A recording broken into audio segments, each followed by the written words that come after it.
proceso en el que usted fue condenado sin pruebas, los que hemos seguido todo el proceso, desde la denuncia hasta la condena, pasando por la instrucción y el juicio. Somos conscientes de ello. ¿Usted se siente víctima de lawfare?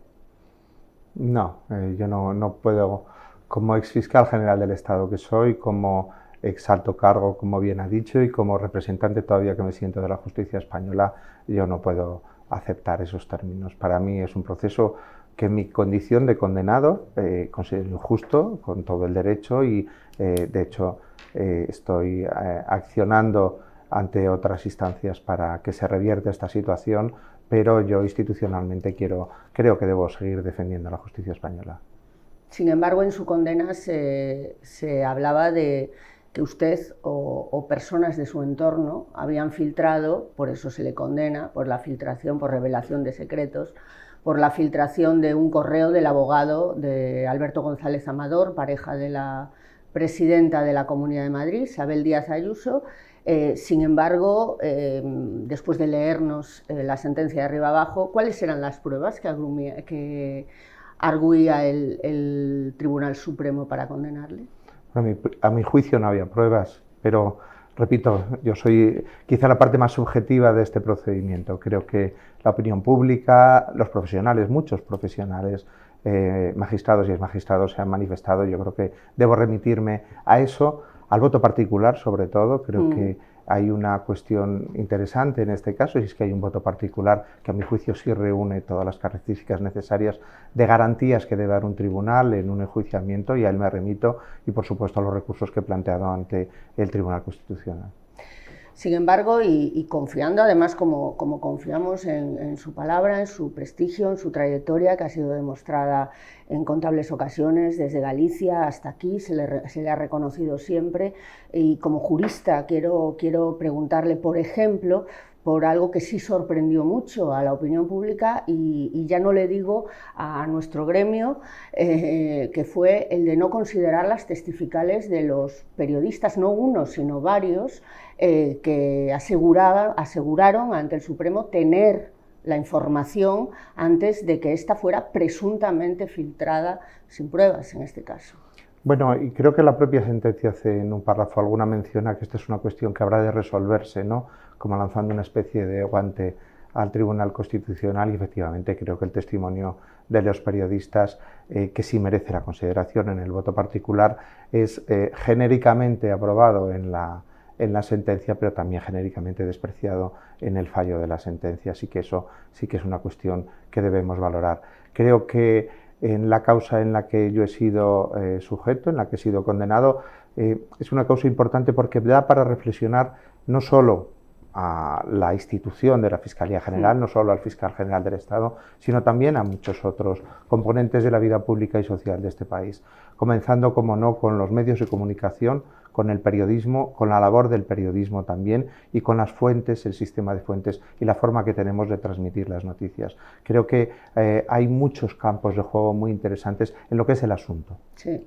Efectivamente, porque comentaban algunos de estos periodistas que testificaron cuando fueron entrevistados después su impotencia y su frustración y su dolor por ver que para salvaguardar el secreto de las fuentes que nos conceden a los periodistas, que nos conceden las leyes y la Constitución, que es lo más sagrado para nosotros, para obtener información, para salvaguardar, no podían defenderle a usted con la contundencia que debería ser decir, no, miren, fulanito ya me lo dijo a mí antes de... Entonces es como si el Tribunal Supremo apretara hasta el punto de decir, o me lo dices o este señor va a ser condenado, porque si no, tu testimonio no vale. Entonces creo que ahí se nos ha puesto a nosotros también en una situación lamentable, por no decir dolorosa también. Yo creo que hay una confusión, no sé si intencionada o no intencionada, entre lo que es el derecho a no revelar una fuente, un derecho fundamental en el periodismo, en la libertad de prensa y, por tanto, en el desarrollo de un país democrático de las libertades, con el derecho a mentir. Son dos cosas diferentes, absolutamente distintas. Y una cosa es que el periodista no revele su fuente, y otra cosa es que el periodista tenga derecho a decir lo que le dé la gana delante de un tribunal. Está tan sujeto a las obligaciones que le genera la promesa o el juramento que realiza antes de hacer sus manifestaciones, su exposición, como cualquier otro ciudadano. Y no podemos confundir ninguna de las dos cosas. ¿Por qué cree que se actúa así? Desde el mismo proceso de la instrucción, recordemos que llevó el juez Hurtado y que hablaba de que desde Moncloa se le dieron orden a usted, y parece que eso pasó sin pena ni gloria, para hacer la nota de prensa que primero el Tribunal Supremo no consideró, pero después sí, y sin embargo no se tuvo en cuenta la instrucción, las órdenes de Moncloa, y sin embargo el Tribunal Supremo le ha condenado. ¿Por qué cree que actuaron así contra usted? Entiendo que no sería nada personal. Yo no creo que no debo entrar en esa cuestión. Lo que sí puedo decir es que mi actuación, lo que yo he reconocido que hice, y lo reconozco aquí, pero lo reconocí pública y solemnemente en un acto público institucional de la Fiscalía General del Estado, es que yo hago una nota de prensa para revelar la verdad, para contar lo que pasó frente a un bulo, a un infundio que previamente había revelado el correo de un fiscal, un correo de la Fiscalía. Eso es. Eso es lo que yo hago como fiscal general del Estado. Puede que bien, mal, regular, puede que me haya equivocado o no, pero creo que lo hice atendiendo primero a la defensa de los compañeros, cuyo quehacer profesional estaba siendo puesto en duda, estaba siendo criticado, pero también para que los ciudadanos, para que también los periodistas, para que la ciudadanía conociera la verdad, y es lo más importante, una fuente veraz de información como es la Fiscalía, frente a un tumulto de rumores o de bulos o de calumnias o de infamias, dan la versión que es la que tiene que ser, la versión real. Y esa era mi voluntad en el momento de hacer la nota de prensa, nada más. Bulos e infundios, si me permite, filtrados desde la presidencia de la Comunidad de Madrid, cosa que también parece haber pasado sin pena ni gloria. Le voy a hacer unas preguntas concretas, a ver si llegamos al meollo de la cuestión. ¿Conoce usted al presidente del Gobierno? ¿Es su amigo? No, no es mi amigo. Yo conozco institucionalmente al señor Sánchez como corresponde al fiscal general del Estado. ¿Lo conocía de antes, mucho antes? Pero sí me gustaría aclarar una cuestión, no sobre el presidente del Gobierno solo, sino sobre quienes ostentan la representación de las instituciones de este país, y me parece importante. Quienes encarnamos esos puestos, quienes temporalmente somos depositarios de la confianza de los ciudadanos o de los responsables públicos que nos designan, nos conocemos todos. Y debemos conocernos todos, y debemos hablar, y debemos confraternizar, y debemos colaborar interinstitucionalmente, porque las democracias, los gobiernos, las instituciones funcionan cuando existe esta colaboración interinstitucional, intergubernativa, interadministrativa, me atrevería a decirlo. No podemos estar cada uno mirando a un lado y a otro, y habrá cientos de fotos en las que yo esté con cualquiera de los responsables públicos o políticos de este país, y bien estarán, claro, porque mi cargo hace que deba ser así. Efectivamente. ¿Alguna vez ha recibido presiones del jefe del Ejecutivo o del ministro de Justicia, pongamos, o le consta que algún antecesor o antecesora suya los haya recibido de este gobierno o de algún otro gobierno? Yo desde luego no los he recibido. Presión hay en la figura del fiscal general del Estado, es evidente. Presión institucional. Pero no hay, creo que a nadie se le ocurriría llamar al fiscal general del Estado para que hiciera o dejara de hacer una cosa. Es que a veces parece que sí. Sería me parece un cuento chino, infantil y ridículo. Pero presiones, hay mucho tipo de presiones alrededor de una figura como es el fiscal general del Estado. Presiones externas de todo tipo, pero también presiones internas, también de todo tipo.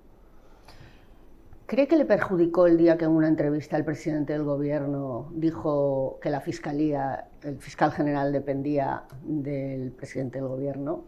Bueno, unas desafortunadas, cuando en realidad lo que depende es el nombramiento. Sí, creo que lo dije anteriormente, esa pregunta me perseguirá toda la vida, y es posible que persiga a los fiscales generales que vengan durante toda su vida. Pero el sistema español está muy claro. El sistema español hace que efectivamente sea el Consejo de Ministros, el presidente del Gobierno, quien designe al fiscal general del Estado, y a partir de ahí, y contrariamente a como sucede en otros países, que a veces nos olvidamos cómo funcionan los países de nuestro entorno, el fiscal general del Estado no puede ser cesado. La dependencia o independencia del fiscal general del Estado depende de cómo él decida ejercer su cargo. Eso es lo más importante, pero el estatus de independencia lo tiene exactamente igual que cualquier magistrado del Tribunal Supremo de este país. En abril presentó un recurso de amparo al Tribunal Constitucional. Alegaba que el juicio vulneró su derecho a la presunción de inocencia. ¿Cómo argumenta esa vulneración? Bueno, está en el recurso. Para ir al Tribunal Constitucional de amparo hay que hacer mención al derecho fundamental que ha sido, en este caso, conculcado, presuntamente conculcado. Y era una construcción en base al desarrollo de las pruebas del proceso y cómo esa forma de ver la prueba, la actividad probatoria que se había desarrollado, pues no era suficiente o no debía ser suficiente para vencer también un axioma imprescindible en un Estado democrático como es la presunción de inocencia. Que es cómo se han convertido efectivamente los informes de la Policía Judicial, sea la UCO, sea la UDEF, y las investigaciones en espectáculo, frase por frase e interpretación por interpretación en función pues, del que en todo caso no es jurista, en los medios de comunicación, etcétera.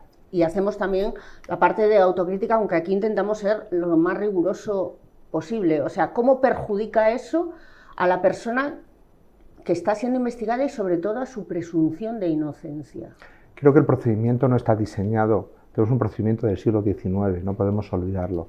No está diseñado para el siglo XXI, en el que, desde luego, la fase más secreta, que no lo es tal como estamos viendo del procedimiento, lo que trataba era precisamente de preservar ante terceros que no se conociera nada para que luego en el juicio oral de una manera pública se vieran todas las pruebas. Esa era la idea. Si anticipamos ese juicio público a esa fase anterior, desde luego lo que no estamos es en un supuesto ni de igualdad de armas ni haciéndolo con ningún tipo de garantías, porque estamos destilando punto por punto, frase por frase, lo que a uno de los bandos de la polarización puede interesar respecto de un sumario de otro. Yo creo que eso es malo para la justicia. Lo que creo es que hay que reformar el sistema. Estoy convencido de que hay que reformar el sistema. Este sistema no nos sirve. Claro, a lo mejor algo tiene que ver en todo este espectacularización que se está haciendo de las investigaciones judiciales, las palabras, que no sé cómo valora usted, del ministro Óscar Puente, fueron las últimas en el momento en que se hace esta entrevista, asegurando literalmente que se quiere tumbar al gobierno con medios nada democráticos. Y que han tenido la reacción de las asociaciones judiciales y demás, pidiendo al Consejo General del Poder Judicial pues que tomase medidas de alguna forma. ¿Qué le parecen estas declaraciones de miembros del Consejo de Ministros? No debo entrar a valorar las declaraciones ni de un miembro del ministro, y me atrevería a decir que tampoco de las asociaciones judiciales o fiscales. Yo creo que debemos confiar en el sistema español. Es mi mensaje institucional, siendo institución, y creo que me debo quedar ahí, no quiero ir más allá.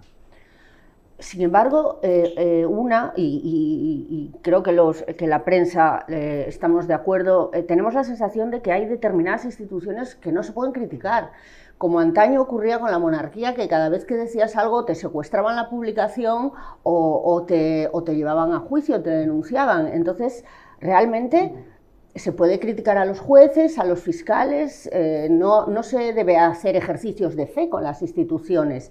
La cuestión está entre ellas. ¿Cuál cree usted que es el límite en el que empieza la crítica y termina el respeto entre instituciones o entre poderes? Vamos a ver, yo creo que no solo se debe criticar a las instituciones. El debate es la esencia del funcionamiento de una democracia. El debate sano. Con el debate es insano, estamos en otro aspecto. Pero lo que no puede haber es instituciones blindadas de cualquier tipo de crítica. Fíjese que lo digo como fiscal general del Estado.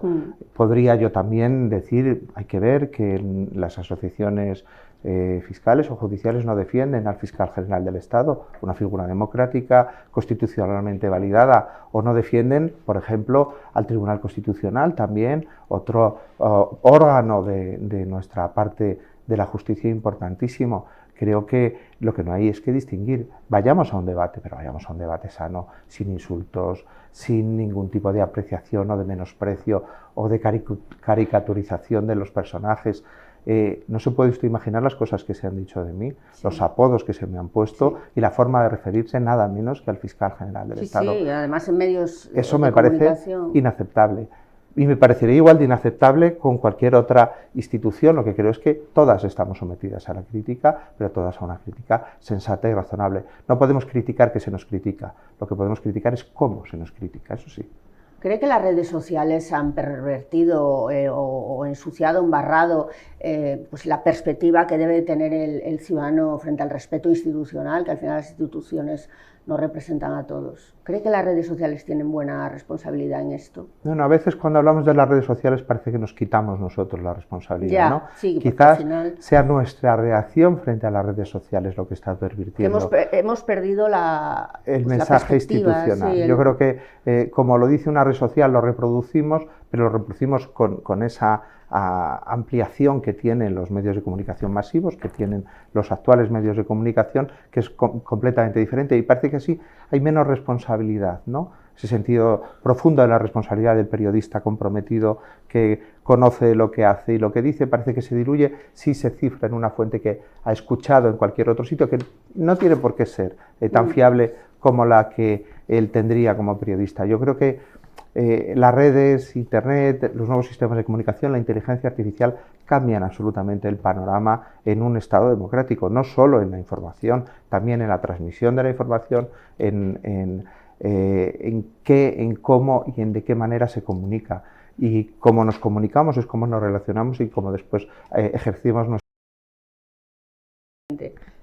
¿Por qué se imputa al señor Rodríguez Zapatero, al expresidente, siendo mencionado, o sea, si es factible esto, siendo mencionado por terceros, porque su voz no aparece, su voz o sus escritos no aparecen por ningún lado, y sin embargo, porque presuntamente está cometiendo delitos, y sin embargo, al señor Mariano Rajoy, que también aparece mencionado por terceros en innumerables ocasiones, en otro caso como es la Kitchen, no se le imputa? Yo sería imprudente absolutamente si entrara sí, solamente en cualquiera de esos comentarios, no puedo entrar. Pero ni ahora, porque no me considero un opinador público, y desde luego hay una responsabilidad como ex fiscal general del Estado que yo tengo que mantener, una prudencia institucional. ¿Está de acuerdo en que hay una doble vara de medir en los tribunales? Yo creo que ya le he contestado. Lo mismo da que da lo mismo. A ver, sí le puedo preguntar, porque usted no es periodista, ¿qué opina de la situación a la que estamos sometidos de acoso los periodistas, la prensa progresista y políticos de izquierda por presuntos, que se dicen periodistas también, pero que son terminales de la ultraderecha, la situación de acoso físico, no digamos en redes sociales? ¿Y por qué nuestras denuncias son sistemáticamente tumbadas en los Yo creo que cualquier situación de acoso es indeseable, absolutamente indeseable. Si además tiene un sesgo, si además tiene una finalidad concreta, si además no es periodismo, es casi un arribismo, ¿no? Creo que más todavía merecen una condena, por supuesto. Todo lo que sea limitar el libre ejercicio del derecho a la información debe ser censurado, y es censurable naturalmente, no puedo verlo de otra manera. ¿Hay jueces haciendo política? Hay jueces, yo creo que los jueces y los fiscales de alguna manera, y lo voy a decir en el sentido noble del término, hacemos política todos los días, porque todos los días intentamos buscar soluciones a problemas. A mí me gusta hablar de los jueces y de los fiscales, todos somos la justicia, en términos mucho más amplios, quizá de cómo vemos, que lo vemos aquí en un núcleo cerrado, pequeño. Hay mucha gente en este país, muchos altísimos profesionales, élite, ¿no? Trabajando denodadamente, a pie de calle, me atrevería a decir, con las víctimas, con los problemas reales de la gente, con las demandas de los ciudadanos, que hacen una labor excepcional. Y en ese sentido hacen política, porque tratan de resolver de la manera que la ley les indica los derechos de los ciudadanos. Otro tipo de políticas, a mí no me cabe en la cabeza, pero de la misma manera que hay periodistas que no son periodistas, habrá profesionales de la justicia que no lo sean, y habrá malos profesionales, como los hay en todas partes. Lo que tiene que ser un sistema, lo que tiene que conseguir un sistema democrático en algo tan sensible como es la justicia, es ser capaz de detectar lo que no está funcionando bien, saber definirlo o establecer un sistema de contrapesos para que eso no sea de esa manera, para lo que no sea lo que tiene que ser, para que la aplicación de la recta de la ley no se esté produciendo o no se aplique el principio de igualdad en un caso o en otro, tener un sistema de contrapesos para que eso sea así. Hay una judicialización de la vida política en este país, cada vez tiene más protagonismo lo que dicen los tribunales en el día a día de la política en este país. ¿Qué importancia tuvo para esto el juicio del Procés, ¿no? Que quizás fue un hito relevante en esta judicialización de la vida política? Bueno, yo creo que no viene del Procés, si me permite. Creo que viene del propio sistema procesal español, que por supuesto tiene una traducción también en los hechos que derivan de la sentencia del Procés, pero viene quizá de antes. En nuestro sistema hemos puesto al juez de instrucción como el primer valedor de lo que se hace bien o lo que se hace mal en un país. No hay ningún veto, ningún filtro para que se acuda directamente a un juez a que diga si una cosa es delito o no es delito, y lo equiparamos a estar bien o estar mal hecho. Eso coloca al juez de instrucción en una situación muy delicada. Es muy difícil ser juez de instrucción, muy difícil, muy complicado. No hay ninguna barrera, no hay ningún previo para llegar al juez de instrucción. El ciudadano, la acción popular, un querellante, se puede dirigir directamente. Yo creo que el sistema está mal diseñado. Estaba mejor diseñado antes, está mal diseñado ahora porque todo llega al juez de instrucción. Y yo creo que profesionalmente no están para eso. Los jueces de instrucciones están para que el proceso se inicie cuando hay indicios suficientes de que puede haber un delito. Y entonces sí es una labor judicial. Antes de haber una labor policial, si me apura, una labor del Ministerio Fiscal, y después llegar a un juez de instrucción. Pero aquí ese recorrido anterior lo hemos recorrido de un salto. Y por eso tenemos esa cantidad ingente de denuncias, de querellas, de actuaciones procesales que lo que tratan es de llevar a los tribunales toda la vida pública y política de un país. Eso pues no es sano, evidentemente. En este sentido, ¿cree que es acertada la propuesta del Gobierno de reformar la ley de enjuiciamiento criminal que traslada la dirección de las investigaciones penales de los jueces de instrucción a los fiscales? No es solo del Gobierno. Hay un pacto de Estado desde 2002 en el que los dos partidos mayoritarios entendieron que el camino que ha seguido toda Europa, claro, y que ha seguido a la mayor parte de Iberoamérica, en la que es el Ministerio Fiscal el que realiza las investigaciones y somete su investigación y su pretensión acusatoria a un juez de garantías como árbitro del proceso, no como elemento investigador y aleva decisor del proceso, es el sistema más lógico, está dentro de la lógica más absoluta y, como es lógico, lo tienen el resto de los países. Somos una isla dentro de Europa. Nos cuesta mucho, a mí me cuesta mucho, me costaba mucho como fiscal general cuando viajaba a otros países explicar qué hace un fiscal en España. Me costaba mucho. Y si usted le pregunta a los espectadores o a los lectores de público qué es lo que hace exactamente un fiscal, se encontraría que aunque mucha gente no sabe exactamente lo que hacemos, porque es muy complicado un sistema en el que el juez de instrucción no puede hacer todo y el fiscal solamente acompaña a ese juez de instrucción, y a la vez las acusaciones populares y las acciones populares tienen el mismo poder que la fiscalía, que no tiene el monopolio de la acusación. Pues es un sistema que se ha tornado mucho más complejo de lo que era. Volvemos a...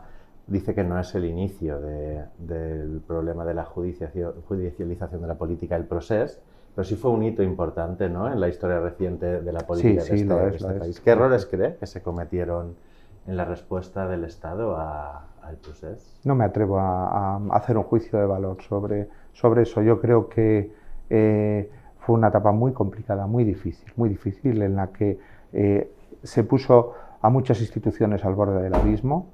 Fueron unos hechos suficientemente graves como para comprometer a muchas instituciones, y la respuesta institucional fue desigual en algunos casos, mejor en unos, peor en otros, pero yo no me atrevo a hacer un juicio de valor.